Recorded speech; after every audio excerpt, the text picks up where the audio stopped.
If you've ever spent a night alone in the woods, really alone, miles from the nearest road, no cell service, no neighbors, what I'm about to tell you might change the way you camp forever. I've been sleeping under the stars since I was 19 years old. 32 years. I've camped in blizzards. I've woken up with a black bear sniffing 6 inches from my head. I've been caught in flash floods in the Ozarks.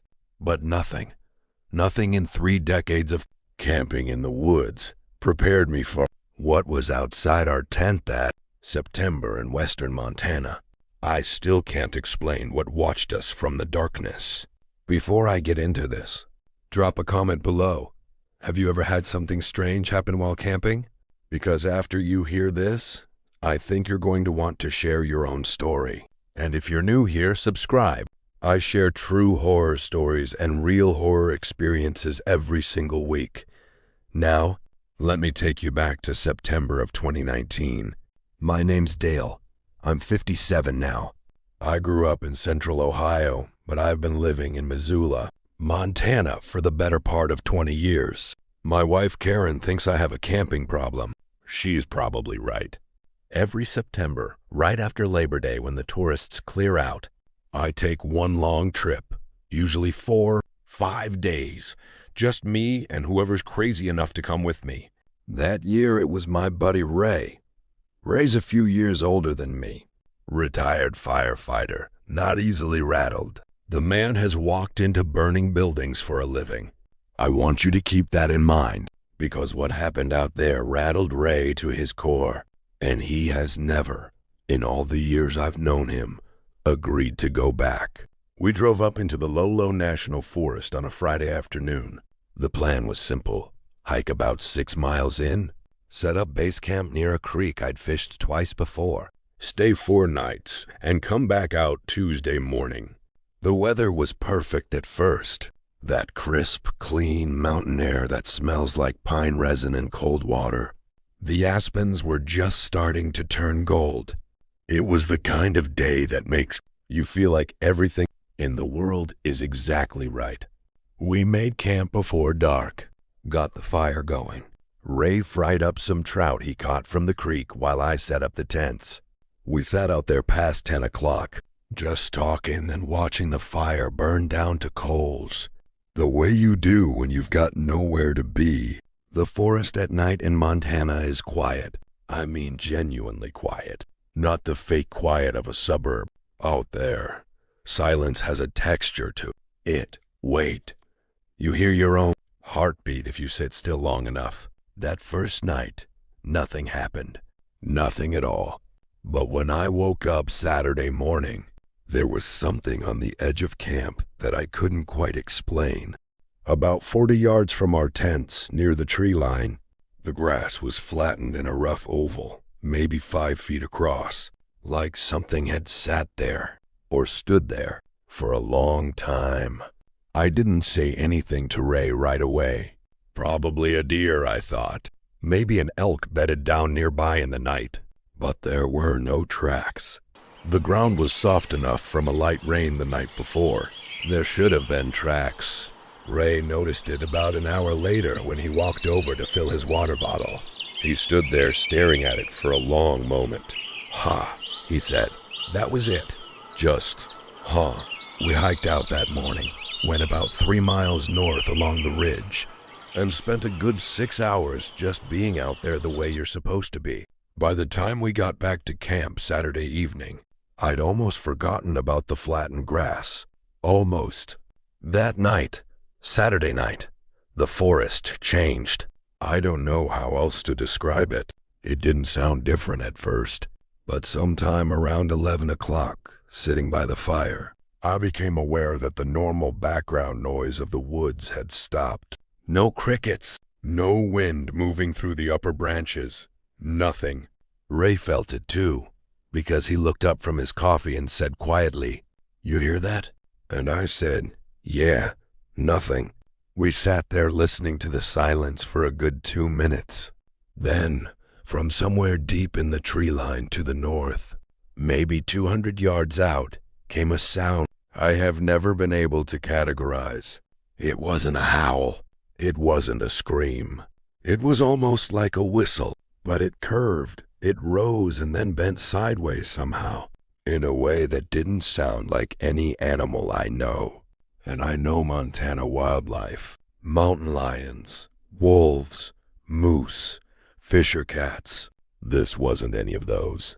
Ray and I looked at each other across the fire. Mountain lion. Ray asked. No, I said. No, that wasn't a mountain lion. We went to bed around midnight. I slept with my hunting knife on the ground next to my sleeping bag. Something I haven't done since I was a teenager. I told myself I was being irrational. I woke up at 2:14 a.m. I know the exact time because I looked at my watch. The tent was moving. Not from wind. There was no wind. It was more like pressure. Like something was slowly walking along the outside of the tent wall, brushing against the nylon, slowly, deliberately. I lay there completely still. I've read that's what you're supposed to do when you're not sure what's outside your tent. Don't make noise. Don't move. Let the animal, whatever it is, move on. But this didn't move on. It stopped right at the foot of my tent, and I could hear breathing. Slow, deep, nasal breathing, like something standing there, just standing there in the dark, waiting. I grabbed my flashlight and my knife. My hand was shaking so badly, I had to grip the flashlight with both fists to hold it still. I unzipped the tent maybe 4 inches, slowly, 1 centimeter at a time, and pressed my eye to the gap. My flashlight beam cut about 30 feet into the dark. There was nothing there, but the grass was pressed down in a heavy trail, like something large had been standing there seconds before, and simply stepped backward into the shadows. I woke Ray. I'm not ashamed to say that. We sat in his tent with both our flashlights and my rifle. I carry a .357 in bear country. And we listened. For 45 minutes, nothing. I started wondering if I'd imagined it. The mind does strange things at altitude, in complete darkness, when you're already a little keyed up. Then Ray grabbed my arm. At the far edge of the firelight, where the coals were still glowing dim orange, something was standing between 2 pine trees. It was tall. I want to be careful here about how I describe this, because I've thought about it for years now, and I want to be accurate. It appeared to be between 7 and 8 feet tall. It wasn't moving. It was just there, in that space between the trees, and the reason we could see it at all was because the shape of it was slightly darker than the darkness behind it. That's what I remember most. Not a monster, not a creature with claws or glowing eyes, just a shape, a presence, standing absolutely still, in the dark, watching us.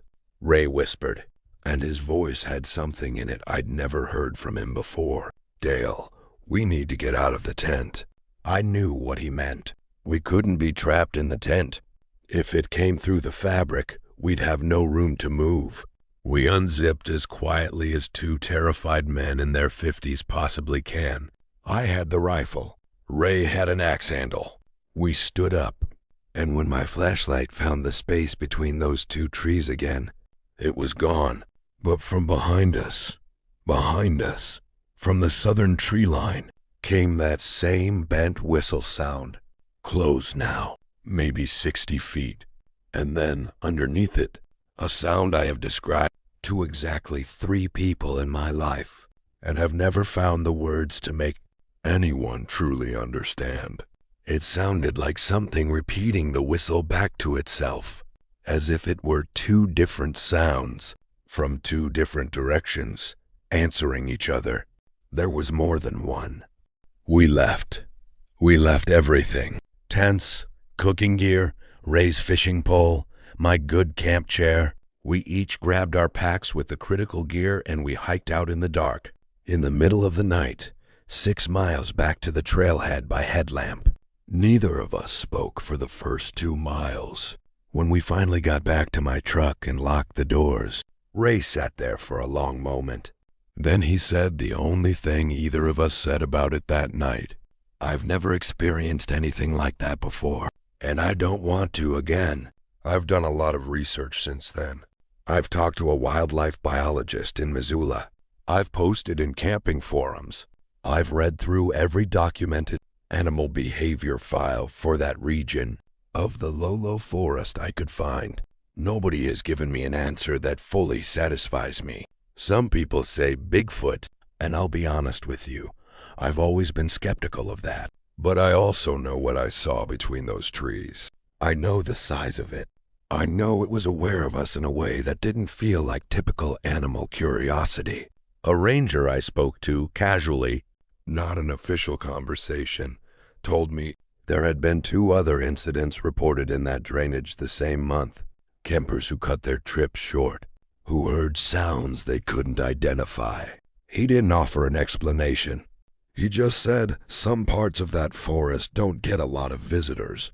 There might be reasons for that. I've camped many times since then. I still love it. I always will. But I camp differently now. I camp aware. I camp understanding that there are things in the deep wilderness of this country, in the dark hollows of the Appalachians, the high backcountry of Wyoming, the old-growth forest of the Pacific Northwest, that have not been cataloged, that don't want to be found. That night in western Montana, something watched us from the trees, and even now, in the daylight, sitting here telling you this story, I don't know what it was. I'm not sure I want to. If this true camping horror story got under your skin, subscribe right now.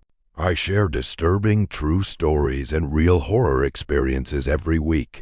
And remember, some things in the forest were never meant to be found. Sleep well.